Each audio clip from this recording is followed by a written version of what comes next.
नमस्कार जय जगन्नाथ। आज बनैबा आंबर गोटे एमती रेसिपी जोटा कि आपण मैंने आंब खटा कही पारे, आंब आचार कही पारे, आंब चटनी भी कही पारे, किंतु आपण एटा को स्टोर करके रखी पारे तो बहुत ही टेस्टी पिला मानक टिफिन रे हो कि आपण लंच बॉक्स रे हो बहुत ही बड़ सान समस्ते खाई पारे। बहुत ही टेस्टी चटपटा सहित आपण कम समय बन पारे आंबर ए रेसिपीटा। तो आपण मैंने रेसिपीटा बनवा कौन करवा ना वीडियोटा प्रथम रु शेष जाए देखिए।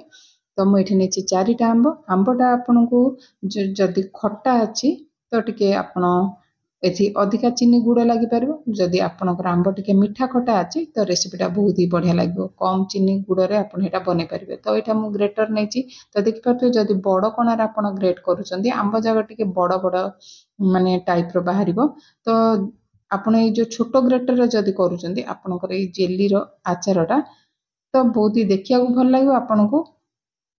तो पार्टी रे लागबनी पिला मानकर खाइला बेले टिफिन रे आपण जेकोसी रुटी परोटा पूरी पिठा जो थिरे देबी आपण खाई परबे। तो एमती छोट ग्रेटर रे आपण ग्रेट कर नेबे सब आंब को।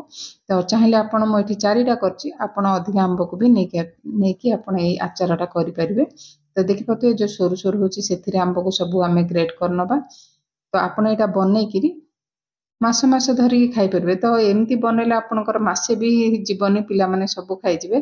तो मुझे 4टा आंब को आपन को बनैकी देखौछि, तो आपण अधिक आंब रे भी नेकी कर परबे। देखि परते सब आंब केमती ग्रेट करने सब सोरु सोरु छोट कणार बनेबे तो यही टाइप रो ग्रेट हेई परिबो।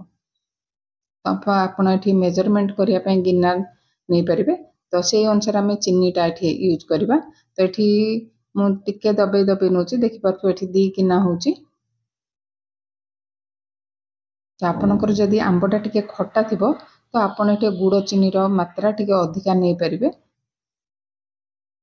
तो देखि परते एठी 2 गिन्ना आंब कोरा हला। तो मु एठी गोटे बड़ करी नेछि जो माने मोटा करी जो थ्री कि आपण माने आचारटा बनै परिबे।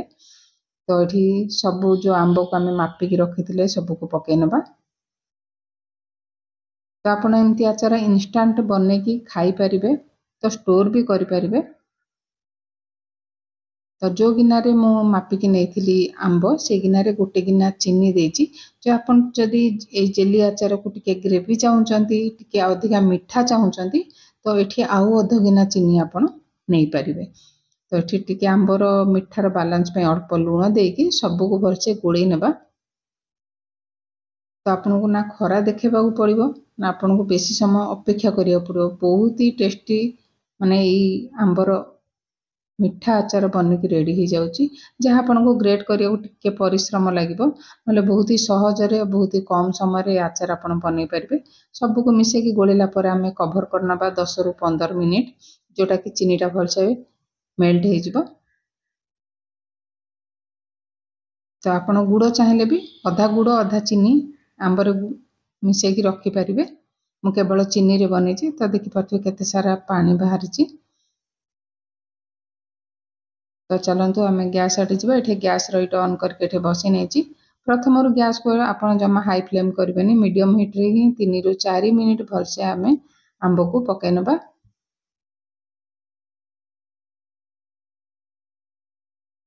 तो से भितर आम आमर आंब आचार पे गोटे मसला बन ना। ये गोटे चामच देछि कला जीरा,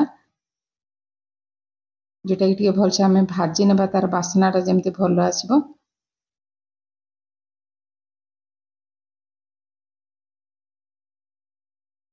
तो बेसी कड़ा भाजबानी, टिके जमी गरम हो बाहर करनबा। ये कला जीरा को बाहर कलापर मुझे देछि गोटे बड़ चामच ये पान मधुरी आ अध चामच देछि मेथी। मेथीर भाग कम ही रखिए ना टिके आचारटा आमर मीठा माने पिता टाइप रो लागिबो। तो ये सब को भी ड्राई रोस्ट करनबा।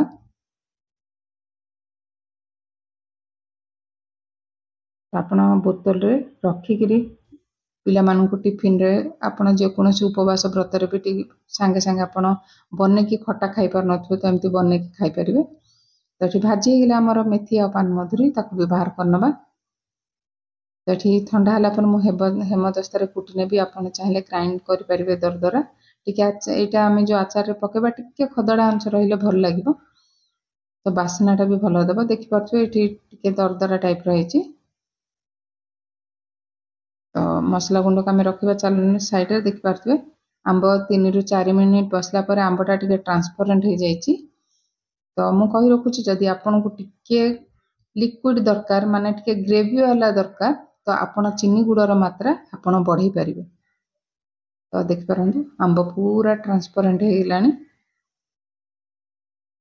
तो आपण बेसी समय लागबनी प्राय 10 ରୁ 15 मिनिट भीतर आपणकर ये आंब आचार बनिक रेडी हो जो भाजिक रखी ये कला जीरा पकई नहीं आपड़ जी राग खाइबे से अनुसार राग लंका गुंड आ colour Kashmir red chilli powder.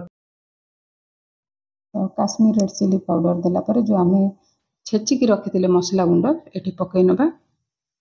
तो सब मसला गुंड पकेला आम भलसे आंब सहित गोली नवा जद्वारा कि मसला सहित आंब को भलसे मिसी जीव। तो ये देदेबा आम कलर पे हलदी गुंड 1 चमच। तो जदि आज भिडियोटी आपण मानक भल लगे तो वीडियो गोटे लाइक करने आ नुआ थिले चैनल को सब्सक्राइब करने निहाती।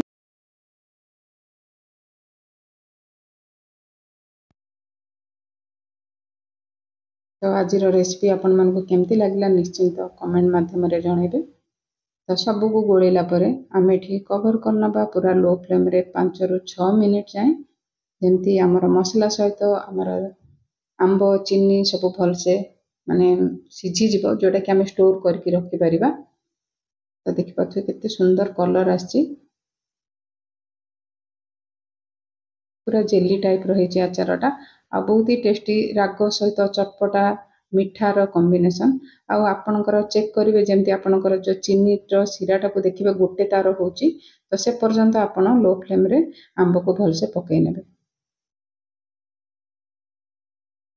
आपण एमती गरम गरम भी खाई परिबे आ जेते बेले आपण काच बोतल किंबा प्लास्टिक बोतल रे स्टोर करके रखिबे किछि दिन तो ई चीनीटा टिके आस्ते आस्ते पानी की टिके आपणकर आंब आचारटा टिके ग्रेवीटा टिके अल्प पतला हम बेसी पतला हेनी जदि आपन को बेसी माने ग्रेवी दरकार तो चीनी गुड़र परिमाण आपन टिके अधिका करि परिबे। तो एमती रहिले बहुत दिन स्टोर हेक रहि परिबो आउ जे कोनोसी पिलांग टिफिन रे देले आचार साइड रे आपन आचार बोहिबनी तो बहुत दिन एटा स्टोर हेक रहि परिबो। तो हमर रेडी हे गिला मैंगो चटनी कहि परिबे आंब आचार कहि परिबे भी जे कोनोसी आपन जिंस आपन ना कोन देबे निश्चिंत कमेंट करी कहिबे आ स्टोर करके आपण रखिकी खाई परिबे। तो आंब सरीबा पूर्व निश्चय आचारटा बनातु आ बहुत दिन पर्यंत स्टोर करके आपण खाई परिबे।